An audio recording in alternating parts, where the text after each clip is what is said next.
સુરત જિલ્લાના બારડોલી નજીક કોલસા ભરેલી ગુડ્સ ટ્રેનમાં આગ લાગવાની ઘટના સામે આવી।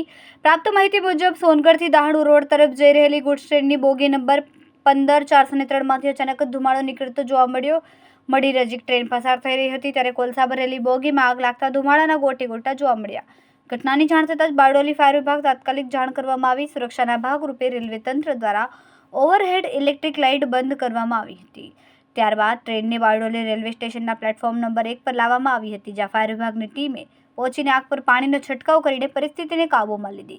સમયસર કાર્યવાહી થતાં મોટી દુર્ઘટના ટળી। ઘટનામાં કોઈ જાનહાનિના સમાચાર નથી। મારું નામ અક્ષયભાઈ એમ ચૌધરી છે।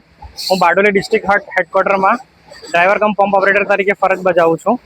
અમને મઢી રેલવે સ્ટેશનથી એક કોલસા ભરેલી ટ્રેનમાં સ્મોક દેખાયેલ છે એવો કોલ મળ્યો હતો।